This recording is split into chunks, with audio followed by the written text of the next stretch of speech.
Hey, what's up, everybody? Welcome to the Spins Vinyl live stream. Today, I got with me TubeBuddy. We got Chance, TubeBuddy, freshly moved into the new place. And then we got a new guy to this channel and this stream. And I just want to get this right. We got a gentleman who is an audio engineer, record label founder, band member, photographer, vinyl collector. He's a regular Renaissance man. He goes by Jose Miguel Moreno Ron. Yes, that's correct. Did I get that right? Yes, yes. Man, I'm jealous. That was a better introduction for Jose than me. I'm the returning champion. What Oh, is this? I did you right the first time you came on, right? Fair enough. Fair. You did pump me up that first time. All right, fair enough. Yeah, exactly. So what's up, guys? How's it going? Good, man. Good to be here. Good. Yeah, so let's see. Let me bring up let me know you guys are out there. Anyone watching the stream? Love to get you guys involved today.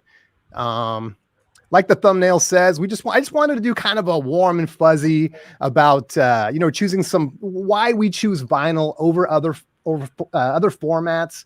What is kind of personal about vinyl records to us? Kind of show some vinyl records that are personal to us. Is it nostalgia? Is it, even if it's something that's super rare or high quality records, whatever it is that we kind of groove on, and then maybe show off, maybe 10 records each. I know Chance has just moved, so I think he does have his most important record, right, Chance? The most important record of all time. So it's the value of that one record is actually 10. And then, yeah, we'll see where this goes. Maybe we'll get into the goods, the bads, and the uglies of collecting vinyl. Maybe a horror story or two. Maybe, maybe a cool deal we got one day. And again, want to hear your guys' stories too. But feel free to jump in anytime. So, all right. So, I hate to have you go first, Chance, because I know you're gonna blow your wad quickly. Well, I'll start with kind of the premise of the conversation where you're saying, why vinyl? Why don't we start there? Yeah. Before, listen, I got to work up a little foreplay here. So okay, let's lube it up. No. So why vinyl? That's a great question. I think for me, personally speaking, it originally started as a callback to when I was growing up, and that's the kind of format that was playing in my mom's stereo, 45s, LPs.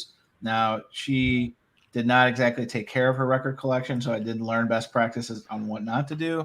But she was playing records all the time. But she's kind of on like new music too. Like the first time I ever heard New Kids on the Block, and I know I'm dating myself, she had the Hangin' Tough 45. Oh, and she was playing that like nobody's business. How she learned about them, I don't know. This is before they broke big because my mom was on it. But regardless, that's how I was kind of brought into the vinyl space. Obviously, I'm growing up, music changes, the mediums change, it's CDs, etc. Then I get older, then it's MP3s, it's Napster, etc.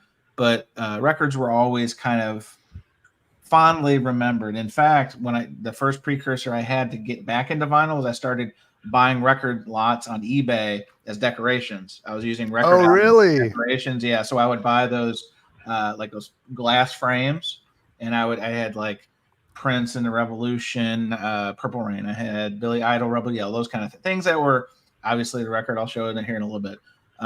Those were the things that really stuck out to me. So it's kind of like a nostalgia thing at that point. Then it was kind of like just have the record up there as kind of almost a memory of, For sure. Because at that point, so we're talking late 2004 or 5. It was more just a callback, a nostalgia piece. Because at that point I was listening to music heavily. I was collecting MP3s, might have been using LimeWire and sharing sites like that to really amass like a external hard drive of what I thought would be all songs of all time. Obviously never got there. But then you get it to about 2010, and then I kind of slowly start dipping my toes in the bathwater of, because it's like anything else, and maybe you guys feel the same. It was kind of counterculture in the sense that when you would see vinyl, like people listening to vinyl deliberately, it's like, oh, that's different. I didn't even know they made record players. You know what I mean? And so that's like, what are they doing? And then why are they doing it? Kind of what we're going to talk about here. And so I got a entry point Sony turntable for my birthday. I actually was one of these goofs that actually started buying records before I had the turntable. Just as, like, oh, sweet, Metallica, Kill 'Em All, 1988. Yes. Yep. Kind of stuff. And then it just kind of took off from there. Like everybody else, the different stages of collecting, I went right into collection building with like cheap records, yard sales, thrift shops, all that stuff, anything and everything. And then it was just, not only was it a nostalgia piece, but I actually enjoyed it, made the listening fun to me because, you could stream, that's convenient, quick, but to actually listen to the full album as opposed to a playlist, as opposed to a mix, as opposed to whatever, deliberately listening to the way the music, the artist released it, the way the artist intended. And honestly, it sounds better. I mean, that's just my personal, obviously mastering, and there's a lot more to it than that. But for the most part, vinyl always sounds better. So that's where I came. That's why I got back into it and got back into it in a big way.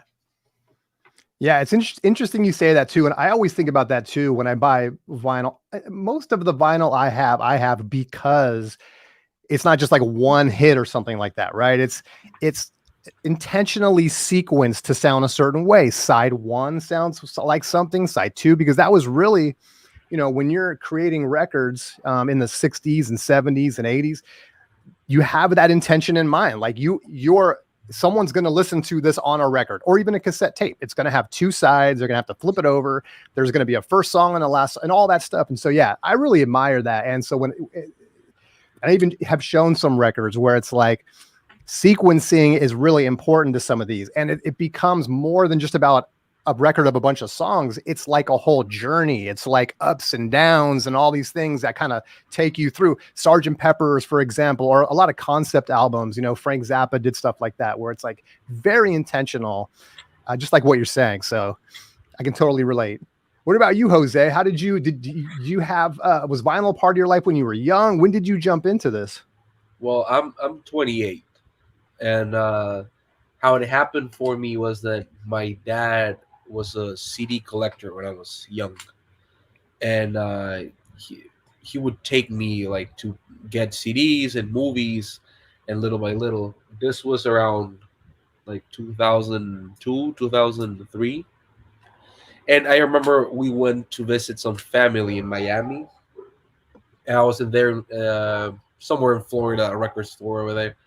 And I remember just looking at the records, and I was like, "Well, what is this?" And they explained me what it was, and I was just like, why not have this bigger format? The cover is actually displayable. I can actually, like, it takes more space, yes, but it was the appeal of it was so much for me that I don't know, it was just something that I was really drawn into.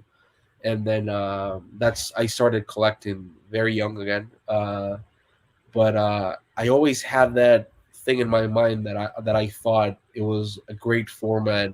I actually liked, I got a turntable, and I liked listening to it from beginning to ending, not having to skip songs. It did sound better than, because back then, 2003, 2004, it was all like CD rips or like downloaded music and all of that. And that was a weird era because there was a lot of gray market CDs also. Like you would get like this like very cheap compilations of songs and all that. And it was more about the availability of having it everywhere instead of having something good. So I got to it very early, but I don't know. I just was drawn into it. I never stopped buying. Did you guys already have a turntable in your house, or like when you discovered vinyl, were you sort of like, okay, I need to get a whole setup and so I can listen to this stuff? No. I bought like 3 or 4 records and then I got home and my dad was like, well, if you actually want to get some, because one of the most appealing things was the actual fact that the guy at the record store said, well, yeah, they keep doing vinyl, and I think around that time there was a lot of like, I have a lot of those records still with me. Oh, some cool. well, some but one of those was like Dark Side of the Moon, the 30th anniversary. Mm-hmm. You know, when it came out, now it's like people say it's one of the better sounding versions, but that was just the version that I got. I remember I also got Nirvana, uh, and I don't remember the Who. I know the Who, Tommy. I got, and I don't remember. I think ACDs or something like that. But I think Weird Al Yankovic probably. But Yeah. yeah. But it was something along along those lines. And then my dad was like, "Well, if you actually are interested in this, we might look into getting a turntable for you." And I got home and we looked around, and I think somebody told my dad at work that somebody was selling one of his like techniques, and vinyl was so cheap back then. Yes. Mm-hmm. There's a lot of debate in whether or not people should keep shrink on records, but one of the reasons that I love that I have shrink still in my it's the price tags of records that I know I bought. And I see, I think the Dark Side of the Moon still has like $20 price tag, or the Nirvana one. It's interesting because it's one of those ORG that goes up in value. I think it's like $300-$400, and I bought it for like $25. And Yep. and used vinyl, I think that like the Who one, it was probably like $3-$4.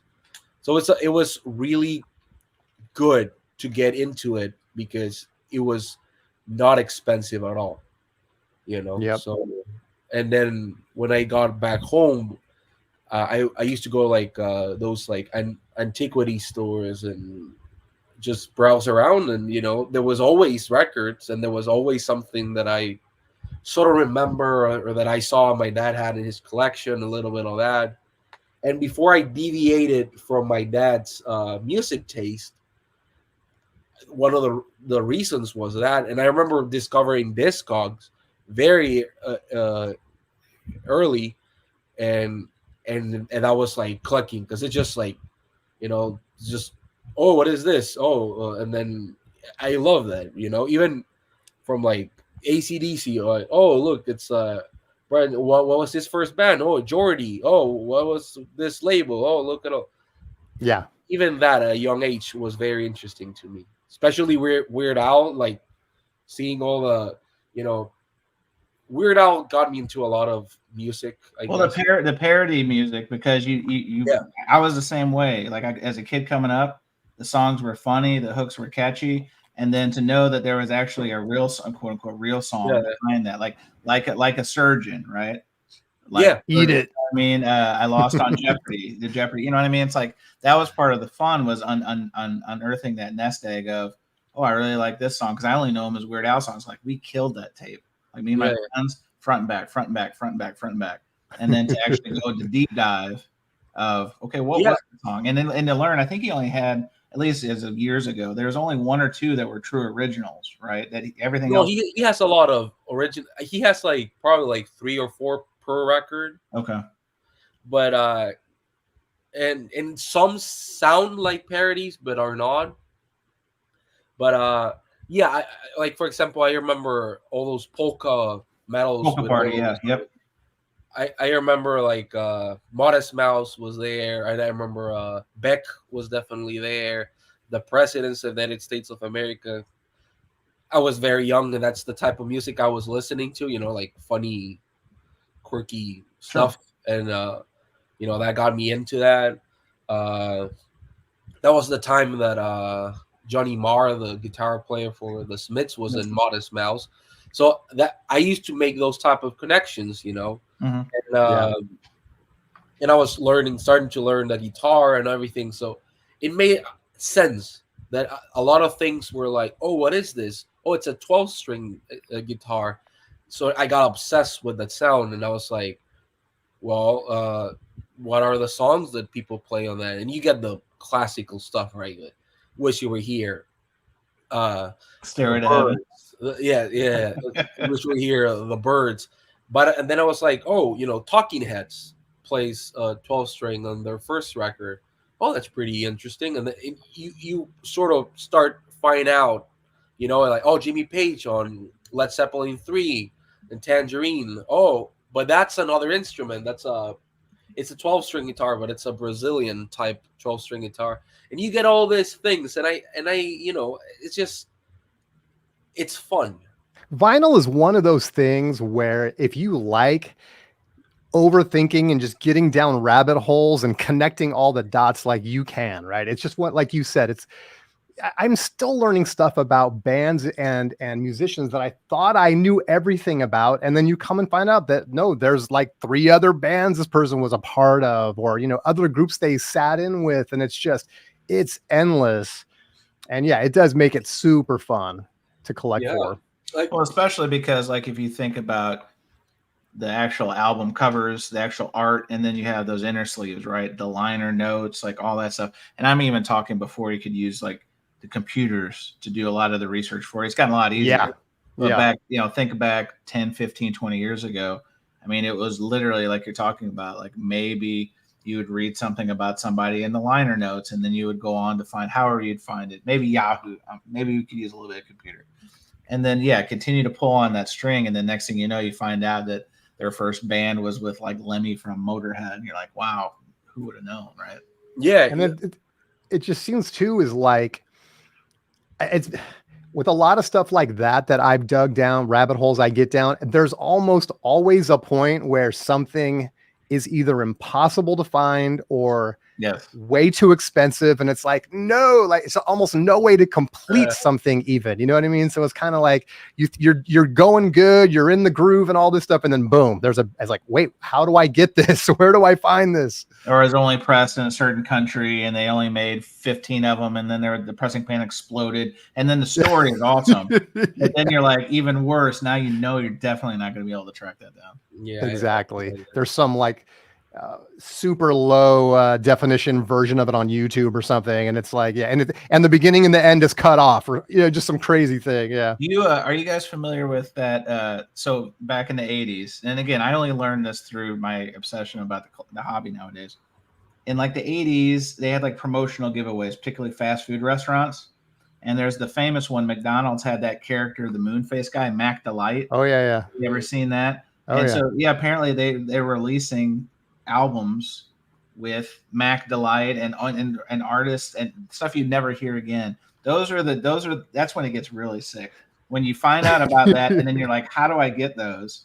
And they're next to impossible. I mean, they're out there. I'm not going to make it seem like were those the Plexi discs? Somewhere, yeah. I've seen some of those. And then you're kind of like, am I really going to spend $500 on this freaking glow in the dark, right? The light, whatever. Right. It's just like, Moon Man. Yeah, like as a kid, I'm like, this is so cheesy. Now I'm an adult, and I'm like, it's so awesome. I need it. I know. Yeah, it's guilty pleasures. It's fun, I guess. One of the first records that I remember getting and just looking at the thing was I was trying to find my the original copy, but this is the Mo Fidelity one. But it was this David Crosby. Oh, nice. But you see all these photos of all the musicians that played, and I was like, oh, who is this? Jerry Garcia. Like, what band was he in? David Crosby's a perfect example of what we're talking about. Yeah.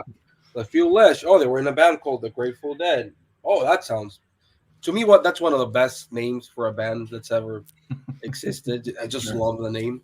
But so you get there, and I was, I'm a big reader. I like reading a lot, and I was obsessed with beat poets. So it was an easy connection with Grateful Dead and San Francisco, and then Allen Ginsberg, Jack Kerouac, and all that. And so it made like all this even more interesting because it was always connected to literature that I liked. The Electric Kool-Aid Acid Test, and that's Tom Wolfe. Yeah, and even that, you go to William S. Burroughs. Oh well, William S. Burroughs has an actual record with Kurt Cobain. Oh wow! It's 10 inch. Yeah, it's a 10-inch. The Priest call in, if I'm not mistaken. And then, so you get all these things, and then there's a great chapter. Well, it's not a great chapter, but there's a chapter in I don't know if I have the record, but I don't know if I have it here, but in a Sonic Youth book, the Kim Gordon one, where she says that they broke the news to MS Bros when Kurt Cobain died. So it's always interesting to like connect dots with like the movies you like. I think like soundtracks was also like very important. I collect a lot of soundtracks, and I Yep. think that was one of the first things that I was always curious about because it's I guess it's music that you've listened to a lot, but you've never like fully detailed. And to Right. know that in a scene it's like 20 seconds in a scene, but it's actually like a 5-minute piece, Yep. and it has all these things. It makes you like want to actually have Explore. it, and explore it. Yeah. That is so cool that you say that too, and it makes me think like, it can go both ways. Like, does it increase your enjoyment of music, knowing the stories and connecting the dots and learning about the musicians and where they played and like you said, the Sonic Youth book and stuff like that?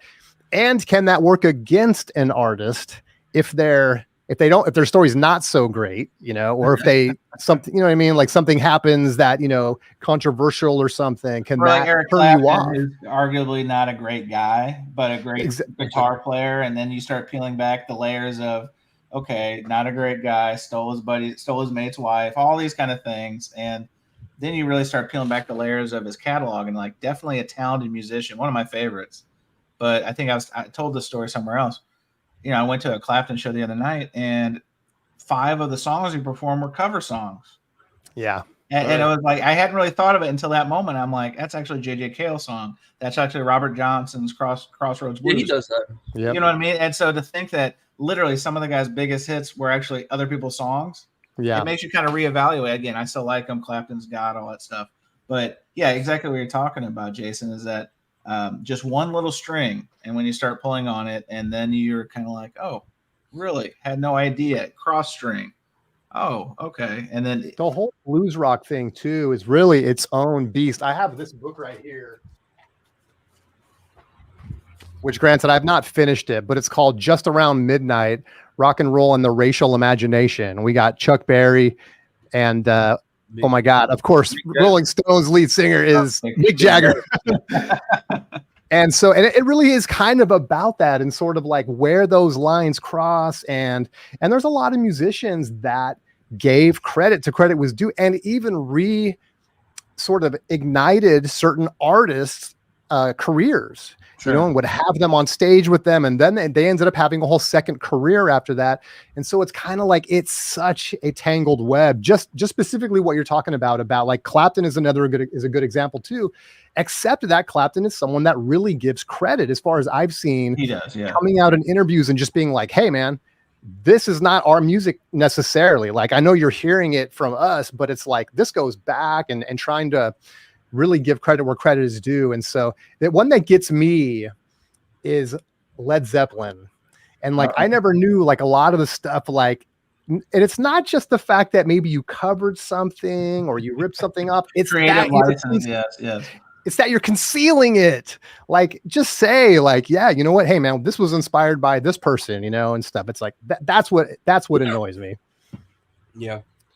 I mean, I think that, in some aspects, when I was younger, I really enjoyed, again, that type of connection, like knowing that I like something and then connecting it, Yep. But as I've grown older, I also like when I find something that has absolutely nothing to do with whatever surroundings of like culture or whatever. I just find something that has nothing to do with whatever else is in my. You mean like music stunty plays?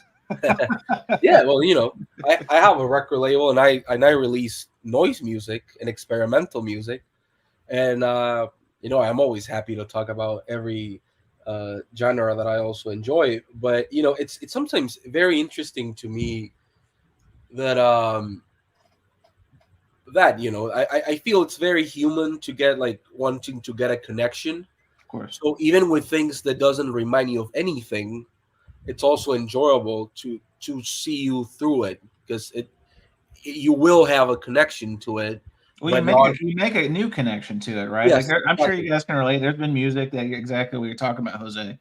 Maybe you had no preconceived notions, no knowledge coming in. You hear something and you really connect to it just at what it is. Either the rhythm, either the lyrics, either something, and then now you've formed a new connection that now you're charting your new course, right? Maybe you go and research, maybe you do whatever, but in that moment you've connected to it in your own way, and then that feeling of newness, yes, it is really cool. It really is, because then what's the next thing you want to do besides try to see if there's more of that type of music? You want to tell other people about it, right? At least I do. Yeah, you know, I think that one of the things that I really enjoy about, as much as I love buying records online, one of the things that I really enjoy is when you go to a record store, record fair, when you're like, wherever you're buying your music, and you see a cover and you immediately recognize something about it.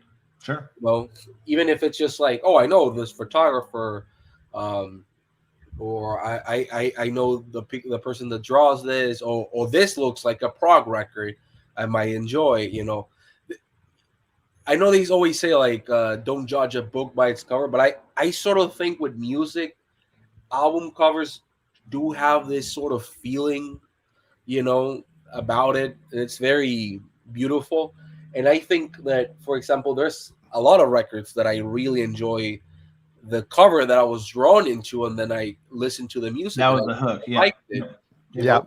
Yeah. I've been there too. Yep. I still think this is one of the best album covers of all time. This is the Bill Evans. Bill Evans, I love that cover. Radio or whatever, yeah. So good. Because it looks like, if I told you like this is from, it's like a Hitchcock film or something. Yeah, but it looks like it could have been yesterday, like a new band or today. Yeah. It doesn't look like timeless. Yeah, 50 years old, you know, or more. So it just, I have I really love going in without knowing a lot of stuff, and then, you know, surprising myself with what I'm listening. Now, Jose, what would you say to that point? Because we've all done it. You just catch a cover in passing, and it's cool. The art is cool. Something about it strikes you, and you're like, you know what? I've got a few extra bucks, a few extra shekels. I'm going to buy it. So you buy it, and then you take it home, and it sounds like the worst thing you've ever heard in your life. Have you? I mean, does that happen a lot to you guys? It's happened to me. Well, it's like, it feels like a bait and switch. Why is the cover so good on this? The cover is so good, but the music is so bad. Exactly. Well, you know, you were talking about Zappa just a minute ago. I the other day I got a Dweezil Zappa record. Okay. Oh yeah. Wow. Which one? The one he's with a green guitar. Is that the Aliens Ate My Parents or something like that? I forget the title exactly. I think it's the first one that he. Okay. But I gave it a chance. It was on Pumpkin Records. Moon Landing Zappa. It's also there singing. Is it called Having a Bad Day, Jose, with a green? Yes, Having a Bad Day. There you go. Wow. So I gave it a chance again, and I want to stretch that because it goes both ways, like you said. And I gave that a chance. It's so horrible. It's a horrible record. It's no Frank Zappa. No. Look, his guitar playing, basically just like shredding. Right. He's like, oh my, that has Steve A on guitar. And he's just like trying to shred the fuck out of that record. But not really a good record. Not really a record you want to like listen to. I've bought records on reputation before. I mean, that's exactly that point. Even if it's an artist you're familiar with or know of, and then you get it, and it's just like, I can't even give this away. I mean, you can. You could put it in a file and donate it to a thrift store and never see it again. But would you, in good conscience, give it to somebody that you like in your life? No. Yeah, which, you know, that happens a lot. I guess that nowadays there's another factor with like rarity. Yes. And there's some records that I still like. I'm just amazed that they can fetch so much money. Well, here, Jose, I got one for you on that point. Yeah. Led Zeppelin 2 RL. It's so rare. Yet I see it I don't see it that often myself, but videos. Arnaldo was just telling me he went to a shop that had like 7 of them. I'm like, how rare is this really? I don't think it's that I'm hearing about this all the time. You know why it's rare? Because it was mass produced, but no one knows how many. Yes. So that not many could be 20, 100, 10,000, but since you don't have an actual number for it, I guess you can charge whatever you want. Sure. Yeah. Because and what's weird, I've heard that record. A good friend of mine has a copy of that. He didn't pay anything for that. He paid like $20.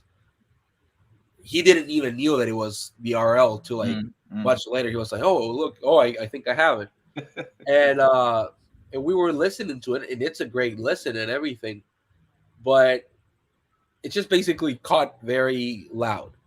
Yes. So when you see that record, even if it's scratched or whatever, that's like what do you call it? That's like the gimmicky part of it. It's just like it's got so loud that even if the record is scratched beyond hell, it'll still be cool. Yep. Yes. The sound will come through. Yeah. And what I'll say about that is, for example, I'm over here in Mexico, and a lot of records that are cumbia records or salsa and all that, they were cut so loud that even if they're scratched, you get. So it's nothing new, I guess. Of course. But the nuances of it, and it does sound pretty cool, but I don't know if it's $400, $500 more, to be honest. Or more. I have my limits. More.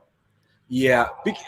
There's stuff that I do think should fetch that type of money. For example, let's go to basics like Velvet Underground. First pressing, you're actually buying something that was artsy.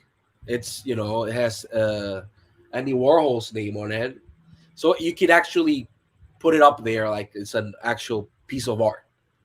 Or I don't know, Guided by Voices has a record that every record was pressed by hand, and it fetch up like $1,000 on Discogs all the time. That's cool, because I was just going to ask, do you have that? Do you have the banana peel? Not a first, but this is the it has the real peel on it, and this is Japanese pressing, and it sounds amazing. It really, and it's not crazy. I got the good deal on it, thank God. I bid on eBay and I somehow got it for a good deal. This is probably like $100 to $150 on Discogs, but yeah, it sounds great, and it's cool to have the peel. And I used to have an 80-something copy, which just had the flat cover. But yeah, you mentioned this record. Yeah, I was going to bring it up too. Let me jump in just for a second. We'll start sharing some records. Yeah. And I just want to tell us a quick. And I've told this I think once or twice on my channel, but when I was probably in my mid-20s, I go to my mom's house, and underneath the stairway is like a closet door, like just like where Harry Potter used to live. Sure. And I go in there. You slept, Jason? Yeah, that was my old room. There's like scratches on the door, but there was literally a milk crate just packed with records, and I'm like, "What is this?" And she's like, I don't remember what the story was. Someone left him there. Someone owed her something. I don't know what it was. Something shady sounded like, but I was like, she's like, well, you can have them. Just take them. So boom, take them to my house, dug through. And it's funny. There was just even though my dad was, everything I learned about music, I learned from him. Blues, jazz, rock from the 60s, all that stuff. He was really into it when he was a teenager and stuff. So I learned a lot of that, but I had holes, and so, but one of the things that was in there was this record, and I was hearing it for the very first time, and I was my mind was blown. And it was like, for me, I heard the influences of like all the post-punk 80s stuff I was listening to. And since then, I've actually read that a lot of those post-punk bands, like this was kind of where they were getting their sound. And so that was really cool, like make a connection there and just hear something that to me was so different. I'm like, what is this? Yeah. Another record that was in there was this Sgt. Pepper's. And oddly enough, I'd never really listened to the Beatles at that point. My dad really wasn't a Beatles guy. It was more like Stones, Grateful Dead, a lot of the San Francisco bands and stuff. Cream, well, obviously some of the UK bands like Stones and Cream, but Jefferson. But so this was in there, and again, even though I'd heard some of the stuff on the radio, you know, they'd play, you know, Beatles on the radio and stuff. He comes over to my house one day, and this was just sitting in the crate, and I didn't even pull it out. And he goes, he's kind of flipping through, and he goes, "Oh, you got Sgt. Pepper's, throw it on." So I throw it on, and literally for however long it is, 45 minutes or whatever, we just sat there in silence while I was just like mind blown again. We go all the way to the end, and that crescendo at the end with the symphony and everything, and it just tapers off ever so slowly to silence. And I don't even know what to say. I was just like, man. And again, just in a crate of records I just happened to find, you know. And the last one I'll show changed me forever. It was Frank Zappa. Chunga's Revenge was in there. And I'd heard of Frank, but I was kind of like, I didn't know anything. You know, I didn't really hear his music because obviously they didn't play him on the radio. He wasn't on MTV. And so I put this thing on. And again, it was just another one of those like sea change moments for me. And just like, oh my God, what is this? I need more of it. You know, and so now I have like, you know, 50 Zappa albums and all started right here. So anyway, I don't know. I think that's kind of cool. Just a crazy, you know, random thing that happened that just turned me on to so many different kinds of music. I don't have a copy, believe it or not, but also Dark Side of the Moon was in there. And that was another one where I was just like, what am I listening to? You know? So that's my first story. What do you guys got? All right, Jose, you got more records than me. I'm only showing one tonight. Yeah, so go. No, you go first. You go first. All right. Well, you've heard me talk about this one, and I'm going to talk about to the day I DIE. I love this. And obviously, with my move, a lot of my stuff's put up. But I had pre-ordered this Butte, and this is the one that, again, going back to what I said at the open about the connection as a child. My mom has records, all that stuff. She had this one. And this was the one that I would always just sneak off and play on my own. Like, they're gone, she's upstairs, whatever. I would throw this on. And I even told the story, I forget where it was. But a Huey Lewis and the News Sports 40th anniversary of this album this year. This one was a reissue. I literally just got it this week. This is the Pool Table Green reissue. Oh, okay. So complete gimmick. I'm just gonna be honest. I actually listened to this for the first time tonight. And it sounds okay, but it does not sound. And Patrick actually talked about this the other day when I was talking about this. That first pressings of this album are amazing. Yeah. Mastering on point. Obviously, the music is fantastic, undoubted, undisputed. But first pressings of this album will just knock your socks off. And that's true because, like I said, when the last record I played in the old house, this record. First record I played in this house. Not to interrupt, I want you to finish. Just to jump in though, is that like 80s records? A lot of people will say like they're flimsy. They are. They're flimsy. It's like they were printed in the millions. Like how could they sound good? And yet, and I have a lot of 80s records in my collection. It's like probably my favorite decade at the end of the day. And most of them sound really good. The quality doesn't really suffer. Yeah, it's a flimsy thing or whatever, but it's like somehow they captured some great sound on those things. Even think back to so late 70s, the oil embargo, Dynaflex is introduced to the marketplace. Exactly what you're talking about. You can literally take the record and it wobbles, right? Yep. But some of that Bowie stuff that was printed, I mean, sounds like a champ. And again, that's kind of like the myth. And a lot of people, as they take as they descend or ascend, however you want to look at it, into record collecting on a little bit more serious level, that's when you learn because you're like, oh, this can't sound good. Look at this, the quality, because they fall for the tropes of 180 gram audio. It's all those marketing things that are very confusing. That if you don't really dig deep and learn, if you don't teach yourself or learn from others, people will go and buy 180 gram. This has got to sound good.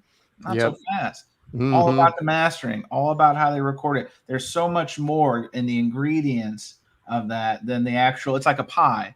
If you've got great apples and you've got some nice cinnamon and you got some sugar, brown sugar, it's going to be good.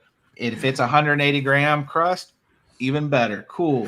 But if it's that Dynaflex crust, it's going to be just as good. You know why? Because it's like the kernel. The herbs and spices are still the herbs and spices. But not a lot of people know that, you know what I mean? Because the myth is, and we said this earlier, vinyl sounds better. It does overall, but not in every case because it goes back to the mastering chain, right? But some stuff, again, Dynaflex is a great example. You would just think on the surface, this is shit quality. Not so much. Yep. Because to your point, whatever they were doing. Maybe it was the better drugs back then. Maybe, and I firmly believe this from a quality control perspective. I mean, you had so much tribal knowledge from the manufacturing arm because you had more pressing plants. You had, I mean, just think about all these pressing plant names you hear in passing: Santa Maria Press, Rockwell Press, all these different pressing plants. Atlantic, anything Atlantic did in that era was top notch, right?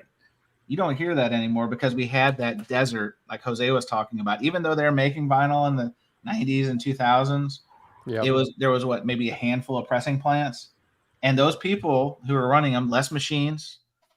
People are retiring or moving on to other industries, so all that a lot of tribal knowledge is lost.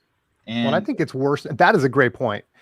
A lot of tribal knowledge is lost, and also now is now the worst time, because now we have all the same pressing plants that we had 20 years ago when vinyl was very, a lot of bands didn't even have their records coming out on vinyl. And now you've got a lot. I just read an article where, and I'm sure we know this, right? It's like these pressing plants are under huge pressure because like a lot of now vinyl's back, and it's like a lot of the bigger bands, the Taylor Swifts, etc., are there's huge demand for their records, and so like these pressing plants are being pushed. There's a lot of delays. There's just a lot of issues that I've seen with quality control and stuff like that. And it's like, and then at the end of the day, you get a nice pressing of it. It's not always great. And to your point, is that because we lost something? Like, it's how come we don't have technology? Why isn't the technology better, I guess, for pressing records? And it's interesting, right? I mean, you would think like, how come I can listen to a record from 40 years ago and it sounds fantastic? And here we are in the most technical, you know what I mean? You make the assumption that, yeah, these records should sound better, and yet something's lost. Well, even, and not to take a shit on him, but Third Man Records, right? Third Man Records, Jack White, to his credit, started his own pressing plant, a lot of new machines. He bought a lot of legacy machines from other plants that had closed or had surplus or whatever. And some of these records that they've been putting out, not all of them, but some, quality, Jason Rojas, Jose, I'm sure you remember this. He was talking about, he had that one, it's part of their Verve reissue series. They partner with Verve and they're doing a couple titles, and he got that record, and boy, it was wavy right out the gate. To your point, Jason, how does that happen? Because again, we're conditioned to think the technology should be better. It's a new machine. You would think that they really took extra care to it. This is the one that I've brought it up way too many times. This is Ahmad Jamal's The Awakening. I've probably talked about it in like 3 or 4 different videos. And I didn't know a lot about Third Man Pressing at the time I bought this. I didn't even know who pressed it. I just saw this record was coming out. I pre-ordered it. I couldn't wait to get my hands on it because, copies of this are hundreds of dollars. Sure. I dropped it on I wanted to make a video of it. So the first day I drop it on my turntable and it sounds good. I mean, I'm not saying I never heard an original, but I've heard this record a lot, like CDs and streaming and stuff. And to me, it sounds really good. I no sooner made this video, hey guys, this record sounds good. That people were like, that record sucks. And then if you go to Discogs, it's all over the place. It's like, I got a great one, I got a crap one, and then of course, then I attempted to coin a phrase, snowflake pressings, because, like snowflakes, no two are the same. Right. And so like, it's the same way with some of these pressings. Like, why are these getting out of the pressing plant where one sounds great, one sounds like crap, one has clicks and pops, one, the dynamics are compressed? How is that possible? So it's like, and that's what I started thinking, and I kind of touched on this before, Chance, is like, does the quality of the vinyl itself, how much does that really impact the end, when a record comes out at the end? And if they're using vinyl that's recycled who knows how many times, and they're not doing a good job of processing it, I don't know what the process is, but I could see that mattering. You're going to get one good record, but then like a whole pressing is going to come out and sound garbage because the vinyl's not. And that's where I was like, okay, virgin vinyl, like I buy into that. There's all these different marketing things, but that's the one thing where I'm kind of like, you know what? I could see that really mattering. For sure. Oh, there you This go. There you go. one that I have that I was very sad about. This is a Third Man Pressing. There's a band called Boris. It looks like the cover of like a Neil Young album or something. Right? No. Why do I forget names? This is a Nick Drake record, but it's a tribute. But anyways, it's a band called Boris, and the vinyl was so noisy. Like I had to run the record like 10 times before it was like sounded like at least decent. And it's mostly because you have to understand that most pressing plants right now are pressing records, and the jackets come from another place. Sourcing them, yeah. So these records sometimes sit around waiting for the jackets to arrive, and then they manually put them all together. So I don't know how they store them, what's the heat stuff, if it's cold enough, if they're flat like this, if they're standing upright. There's a lot of issues, and Thurman Records, I think they don't know that polyline sleeves exist. I think they don't. Just all of them are paper and they are shit, and I don't understand why. I can even imagine Jack White having the coolest rice paper. Like, can you imagine just like the yellow? The 3 bars, yeah. Transparent. He could have like cool ones, right? Because he's cool. So, but he just doesn't give a fuck about that. So, is that cost prohibitive, Jose? Is that why people don't do it? I mean, you know, right? No, there's some you can Google it. It's very easy to get like these made. Yeah, there's essentially 1 or 2 plants that make that design. And it used to be for the longest time that MoFi made it seem like they had the proprietary because they were the highest volume seller of those rice paper sleeves. But it's actually made in the same plant as Hudson, Hi-Fi, Big Fudge. There's so many other companies. Yeah. It's the same factory. They just print it a little differently, but it's the same thing. Yeah, but I will say that. So most of the time, there's a lot of things going on. I've had some issues lately with GC Media shipping my stuff to me. And when you see all these records, even like Vinyl Me Please records, they all have that little tag in the back that says "Made in Czech Republic." And you already are like, uh-oh. Yeah. So, my records for my company are also made in GC Media, so they have that "Made in Czech Republic" thing. And I just got, this is a record that I put up. It's a noise record, drone music. But what I'm going with is that I want to check that stuff out. Yeah, I'll show you another one that you might like, because this is a little too experimental, I guess. But this one just came. This is called, where's my thing? Pie sobre la tierra, Mave Frati. Is it electronic, Jose, or is it like acoustic instruments? This one in particular is cello, singing, and a little bit of electronics. And it's an incredibly beautiful record by a Guatemalan cellist. Lives right now here in Mexico. But she's doing a lot of like tours and all that in Europe. But so we just repressed this record. And I had to wait around 4 months total to get my record shipped. They were already pressed. They were already manufactured, boxed, I assume. And they took almost 4 months. Why? I don't know. When the Adele thing happened, that every major plant was doing the 30, what is 30? I think so. Record. Yeah. The last Adele record. That was horrible because I had to again wait for it. So, of course, they give priority to all these big companies because they do volume and they pay more. They massive things. But so for me, that they sent me 2 titles. There were 500 records.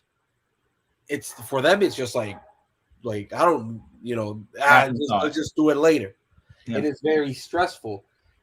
So there's a lot of factors with that. At least for me, they also make the jackets for me. But most of the times, right now, there's a lot of labels that are only doing the vinyl records, and then the jackets come from another place. So they are shipped the records in just those paper sleeves, and then they get in boxes, and they are.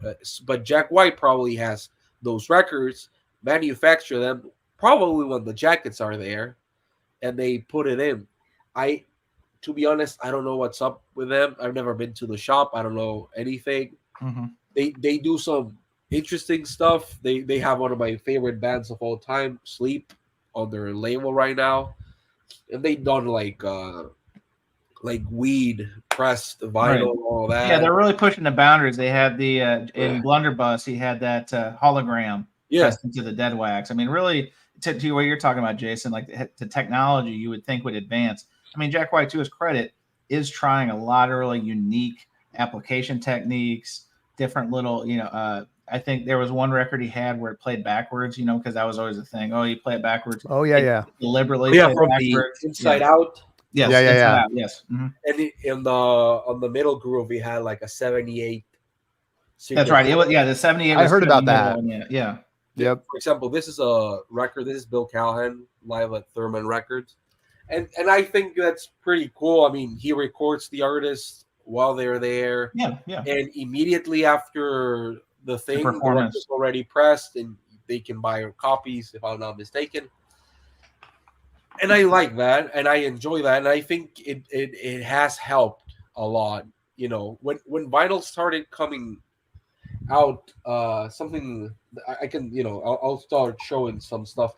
But when vinyl started appearing again, I think that's when a lot of independent labels and artists started gaining momentum, because I think that a lot of major labels didn't start pushing their vinyl releases to probably 2015, 2000, something along those lines, like major, But for all these indie smaller labels, when vinyl started doing this resurgence, it was a way to actually make money. And the importance of making money for them is for two things, because directly they're only them and the artist. It's not like in a major label where you have all these things, marketing and accountants and all those things. When you're an independent label, you are everything. You're the PR, you're the everything. So and you put out a record, and people buy that record, and you make more copies of that record, and then the artist gets more money, and it imposes. Is that a consequence of streaming, Jose? Do you think, or do you know? Is it just have things really kind of got to that point? I always wonder, have we figured out the streaming yet? I mean, are those artists getting decent money for that stuff, or is it getting money from that? I mean, yeah. So having a physical copy of something is actually getting them some money. You're getting a better cut of the money that way. Right. Everybody has a different deal, but I'll tell you that, for example, if it's an incredibly hype artist, they probably have a percentage of the streaming, like for example Harry Styles, something like completely, that gets a lot of plays. Mm-hmm. But most of it, you have to understand that the artist probably gets a deal, and it's probably like, hey, here's $10 million for the next record, but the record company pays for the master, they pay for the studio time, upfront promotion, all of that on their signature encompasses them actually owning the master production rights, and they can manufacture all they want, and probably in that clause there's a percentage, probably not bigger than 20% or even less, even for a huge artist, so for streaming, you have to understand that it's a tactical thing. It's people want to devour music so fast and not make a big deal about it. Because that's the thing with vinyl. With vinyl, you actually have to hold it in your hand, pay money for it, put it in your turntable, having to have a turntable and speakers and all that. Even if it's a horrible crossing, you have to have bought it. You're making a good point. Why the hell do we do this? Yeah. So it's really interesting because you actually care. You care, and going back to what Chance was saying, sometimes you get a record and you hate it, and you immediately want to sell it, give it away, throw it in the garbage. But I think that it's really beautiful that we care about the actual artist. Especially, for example, I'll show you something. There's a record. I have a lot of boxes here. Again, I just got. If you saw the other room, it's full of like boxes. It's a cage. It's a vinyl cage. No, but so for example, one of the first I used to go visit. I haven't done since the pandemic, but by the way, I'm sick. That's why I sound like I'm a Muppet. But so one of the first trips I remember doing by myself to New York City. There's a label called Double Double Whammy that I really love. It's indie folky stuff, Catskill Mountains type stuff, like very pretty, beautiful ish type folk. But I really fell in love very quickly with the way they were working and making interesting merch. Like not just the vinyl, but it was like making socks and stuff like that. And I thought it was very beautiful because it was like all encompassing, you know. Now there's a lot of like major labels trying to do that. You can get like Black Sabbath rolling papers and trays Right. and lighters and all that. But it really started in this very niche thing, you know. Like even hats. I even have I have hot sauces that they made for a record. Let me show you. Hot sauces. Yeah, there's a band from LA called Shushu that I work with. They're in polyvinyl, and this is the hot sauce that. That's cool. You know, so it's like even things like that. This is the record. Oh, But, nice. And for example, this is a great example. This is polyvinyl, and for example, they do like the early bird edition. So indie labels saw that there was a niche for vinyl, and they encompass it very nicely by making the person that's purchasing the record feel like they are gaining something by supporting them, even if it's just something you might call like gimmicky, like specific color that's only available for the first 750 persons. Yeah. But when you buy from this label, for example, you get always greeting cards that you get here. Okay. You get It airheads. makes you feel like you're getting some value for your money. Value add, sure. They put airheads, the candy, Yeah. for some reason, and I love that. And they do these sort of things. And again, I think that the vinyl resurgence started there. And this is one of the records that I want to show. This is from a band called Florist that I really love. Very minimalistic things. How did you discover that one? I went to probably one of the earliest shows. I was in New York, and they had a show at a record store. I don't remember, but and I got there, you know, and I was fortunate to see them, and they had interesting bands. There was another band called Frankie Cosmos. That was, I don't know if you know that, but band. But the main singer, her name is Greta. Her dad is Chance, you're 100% gonna know. I forget names when I have to mention them. By the way, the Wild Wild West guy that's not Cool Modi. No, that's the guy that's not Will Smith. Oh, Smith. No, the other guy that's not Will Smith. From DJ Jazzy Jeff. Kevin Klein. Kevin Klein from St. Louis. Yes. Okay. Yeah.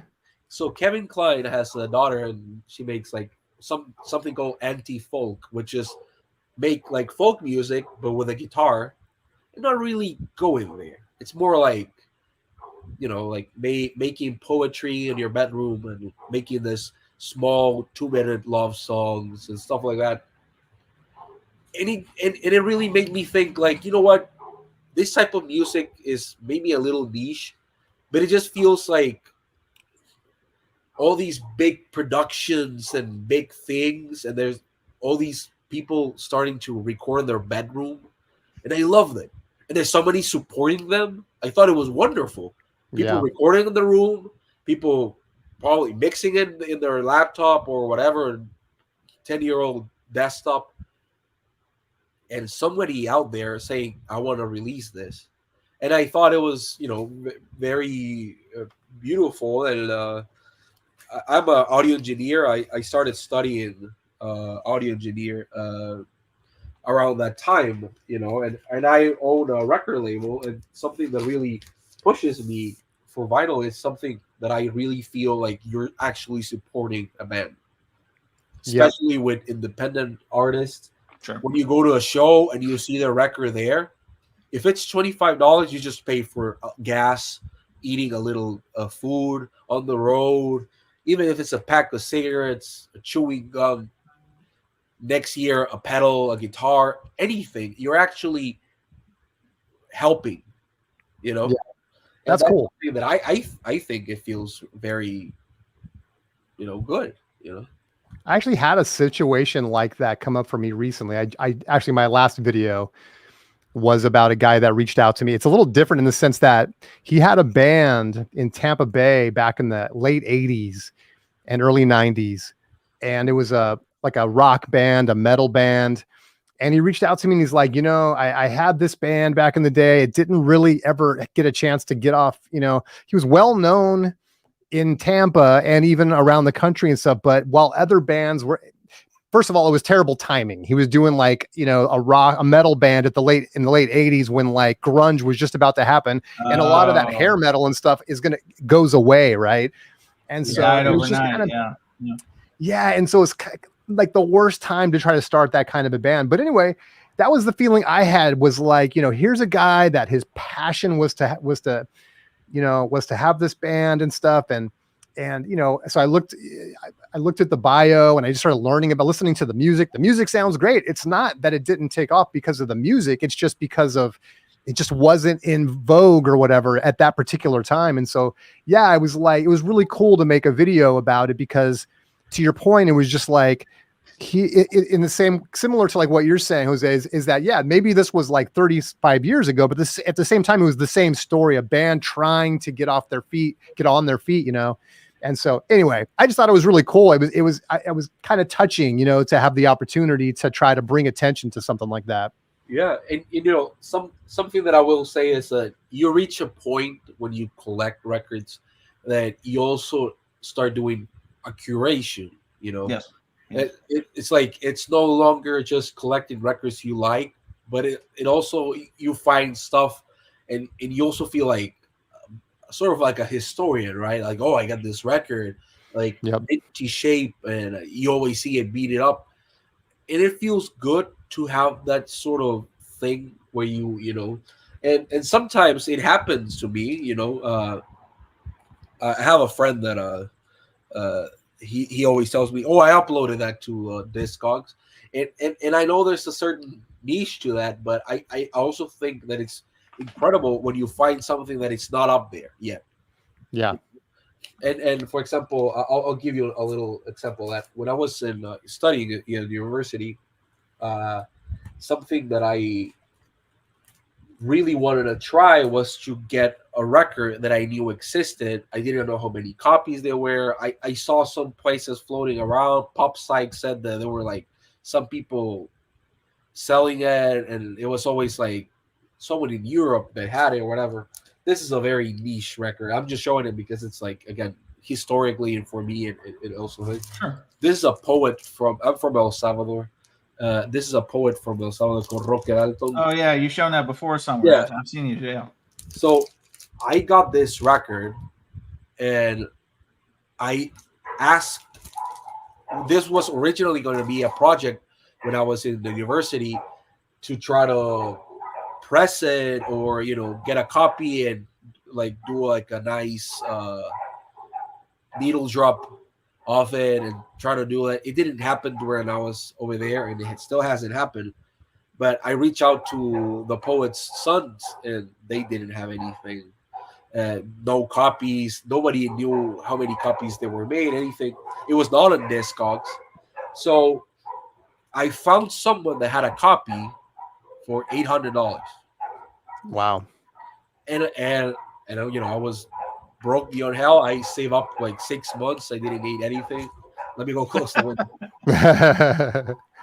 He started a dog fighting ring, and That's my fucking neighbor. He leaves like the dogs outside. Oh, your neighbor, yeah, it's the worst. Yeah. But It's okay if my dog's barking. I just don't want to hear my neighbor's dog barking. yeah, that's no, right. it's not my dogs. My dogs are not here. But so I got the record. I saved up. I bought the record, and I put it up on Discogs. And to be honest, it sells around the $80 to $100 thing right now. But I felt really happy to know that and then me, I got Is this before or after the $800? Well, this was after. I think I paid like $10 for this one. And then okay. I paid probably like $40, $50 for this one, and then so it kind of balances out. All right, yes, but on top of that, it made someone upload this, which is the same record, but this is the original pressing of it, which was made in Cuba. Oh, whoa! Las Americas, which is like the house of culture in Cuba, because Cuba, what it used to do was it had a radio, and with all the major,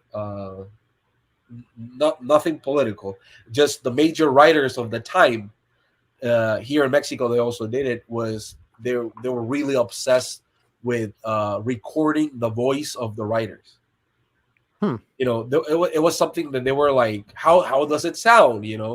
And they started doing that a lot during the 60s and 70s. So this is an actual series, and this is an actual series you can get. It says there, Casa Las Americas. But no one knew that this record existed, and I got it, for like $70, I think it is. But how did you learn about this Cuban pressing though? If it's not on Discogs, or was that on Discogs? Somebody reached out on Discogs and was like, "Hey, I think I have that record, but it doesn't have that photo." Okay, this is a photo of him like leaving. Right, sure. And this is the actual record, and it's pristine condition. He was like, he actually shipped that in that thing, which is the first time that it's ever happened to me. And again, it's something more precious to me than to anyone else. But and I have a copy here that I want to give their sons and everything. But it felt right because I invested in something that I just wanted out there. Yep. And that catapulted me to later on when I created my label, which is called Aurora Central. To do that, it's how much I love a record that I'm willing to invest money to have it physically in this world and take it out of the digital realm. Sure. Because as much as a record can be incredible and all that, right now it needs way more than being great to actually help someone make money. If your song goes viral on TikTok or Instagram, you might not get a dime from that at all. Yeah. Actually, to your point, and not exactly the same thing, but you're making me think of like just in the spirit of, when you're to open up the wallet is really has to be almost be an emotional thing, or like I don't know, more than just for me to do it, because why I can relate to that is like, in fact, let me just show a couple of records that I got recently. These were recently pressed. So back in the late 90s, there was the whole swing revival thing that came around. And I was super into like big band music. And I was at that time in my life, I had an old like 40s radio. People thought I was nuts. I would listen to radio shows, like War of the Worlds. And I loved old movies. And I sort of was like, people would say you were born in the wrong time. You should have been born in like the 40s or something like that. Anyway, so when swing came back, I happened to be in the San Francisco Bay Area where it was really big, and I would go to the shows and I'd see like Big Bad Voodoo Daddy and Cherry Poppin' Daddies and stuff. And so this just came out this year. And so I haven't even opened it yet. I'm going to do a video about it. That's the Big Bad Voodoo Daddy album. Yeah.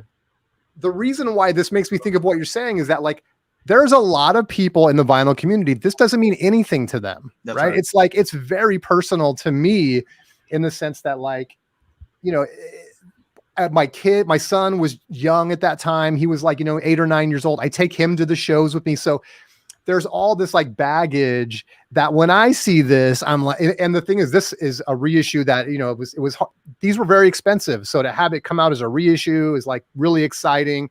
Sure. And then this one I just snagged. It's like people are spending $100 to $150 for this on Discogs. It's Cherry Poppin' Daddy. Sure, Sorry about the glare.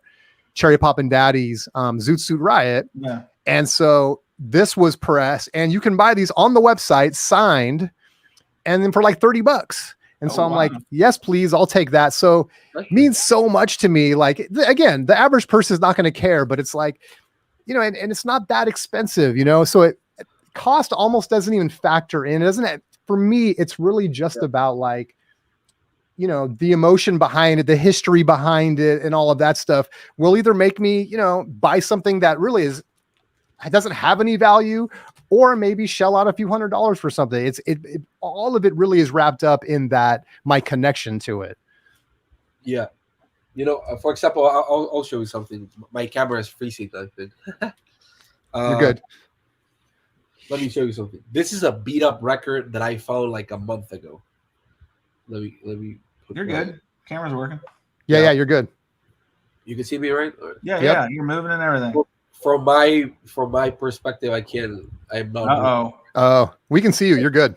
Yep. All right. So this record, right? Yep. I found it and I paid $1 for it. Yeah.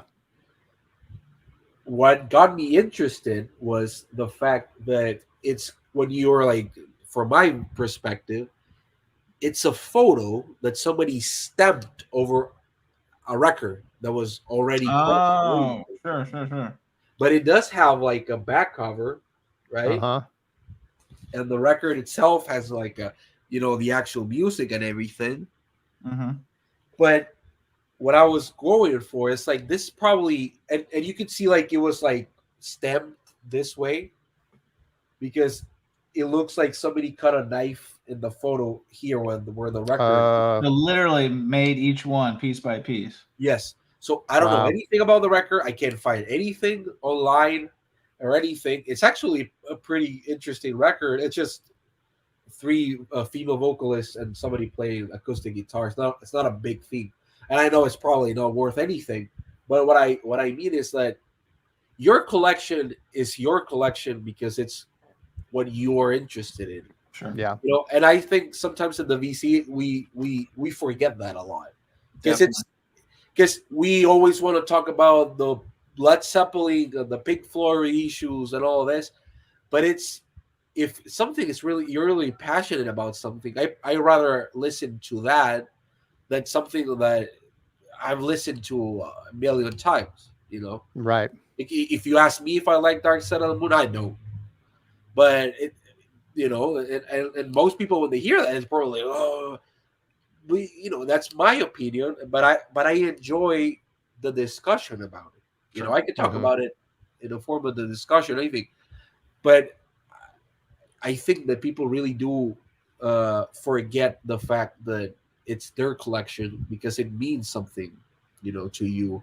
And again, I brought some other records here that I could show you. For example, I'll show you this. I don't know if you know Big Thief, the band. No.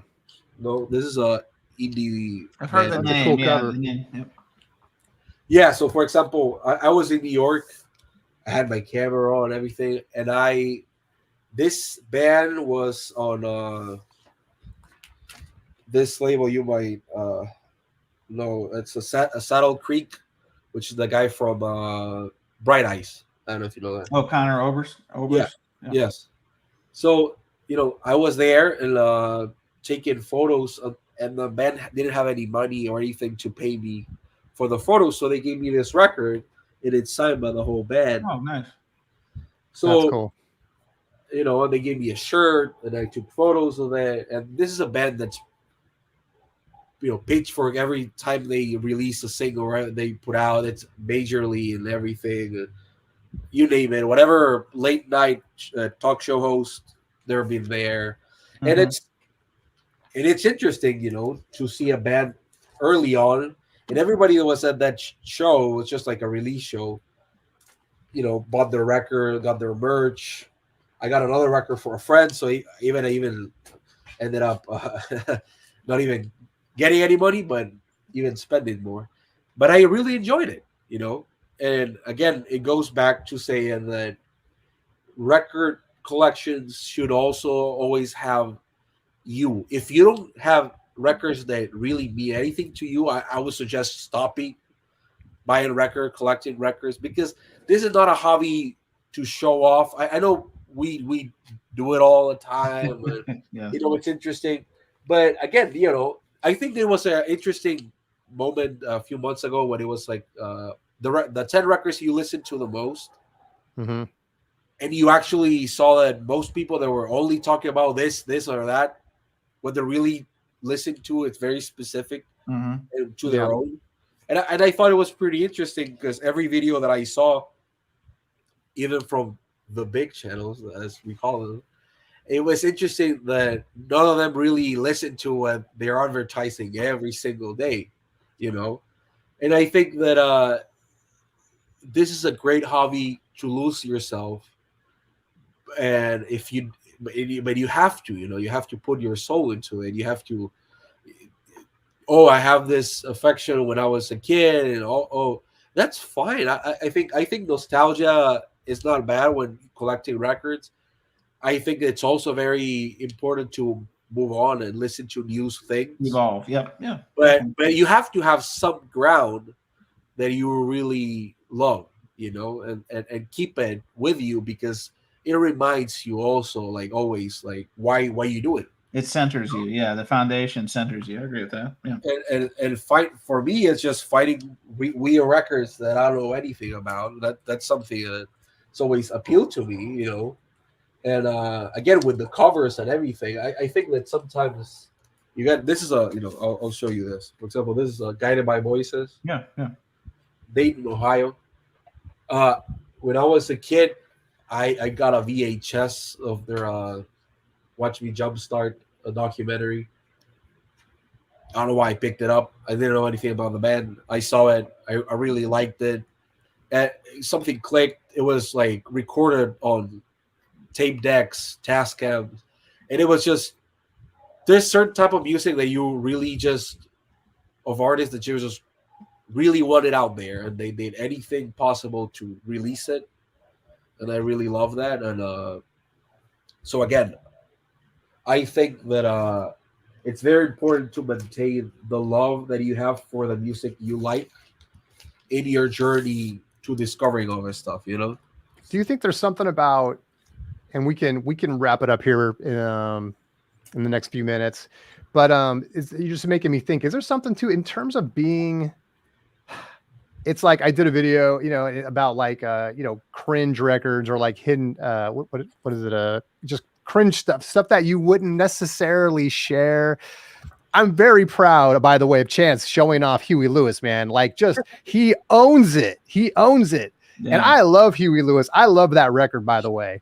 And it's like, but that's the kind of record that, a lot of people would be like, turn their nose up at, right? I mean, it's like, and so is there something about kind of the community that can make us be kind of like, yeah, I don't know. Do we talk about the records that are more, I don't know, higher prestige type socially stuff? Accepted, you mean, kind of thing? Socially accepted. Are we afraid to pull out some of, Nah, we're good with it. I'll meet that one head on. I mean, okay, I love that. You guys have heard that whole story about the Macho Man record and all that from me. I'm not going to repeat that, but I mean, stuff like that. I mean, that's what I want to collect. It's a part of my collection. It's not all I collect, but like Jose said, it's your collection. Just like it's your YouTube channel. Like, I think the main thing is you can get rattled, you can get distracted, and sometimes you can get dissuaded by the noise. But in the end, you as long as you, like Jose said, as long as you're centered and remember the reasons you got into it, the reasons you enjoy the music, the reasons that it has resonance for your life, That's all that matters. All somebody making fun of me about the Macho Man record, whatever. Somebody making fun of me about Hugh Listen News, cool, man. I mean, I'm not losing sleep over that kind of stuff. No, Yep. you 100%. definitely should not, because you wouldn't find your essence. You know, you can fake it all you want, but you know, there's a point when you have to be yourself, and you know, I think I don't know. I just feel that the most interesting videos to watch for me sometimes, it doesn't always have to just be about fidelity and quality. It has to do about the music, Passion. why you have it, how you came across it, yeah, the passion you have for it. I think that means way too much to me than sometimes just it sounds like shit. All right, but because again, I like a lot of music that was probably recorded on a cassette deck that I really love, you know, and there are high fidelity pressings of stuff like that. Like I sometimes I show that Bob Dylan, the band. I knew it. You're going right to it. Yeah, the basement one. You know, it's recorded in a basement, literally on a 8-track or a 4-track, and you know. And in some cases, it adds to it. Anyway, like I love Sun Ra, and Sun Ra, his singles collection, which I love, is all stuff singles that he basically pressed himself. They were made in a garage and all of this stuff, and it really comes through in the recordings. And I know there's a lot of people that are like, I can't listen to that. I love it, and I feel fortunate that I kind of grew up, you know, with my dad that was into stuff that was, you know, grainy and black and white movies and all this stuff. Like I know people that just cannot watch a black and white movie. And to me, it's like, oh, you're missing so much. There's something about that comes through and takes you into the garage or takes you into the basement. And yeah, it just adds to the story. It's so cool. Yes. Well, I know it's late for you. I don't know about you, Jose, but I know it's late for Chance. So maybe we should wrap up. I could go on for hours like this, by the way. Maybe we can figure out a way to. Yeah, we can continue another day. Especially maybe we can figure out a way to find a time where we can, you know, kind of do a little longer stream or something. Yeah. I mean, my voice right now is like. By the way, thanks so much for joining, Jose, man. I'm really happy. I'm so glad you did, and I know you're sick and everything. I appreciate you taking one for the team. I appreciate it. I'm way better than the last 2 days. I was like chilling with the bed and everything. Fetal position. Yeah. Oh man. Well, you came out the other side, man. Yes. Well, thank you guys. I appreciate it. Thank you everyone that joined us today and everyone that sees us in the future. And I really love the topic, and I'd love to dig a little bit deeper, because I think this is kind of the heart for me of kind of why I collect. And I know why you guys collect as well, is just, you know, it's a personal thing. It's not about prestige. It's not about all that stuff. You know, there's so much more. So anyway, all right, guys. Well, thanks so much for joining me. And yeah, I'll see you guys next time. All right. Good. See you, Jason. Later. See ya.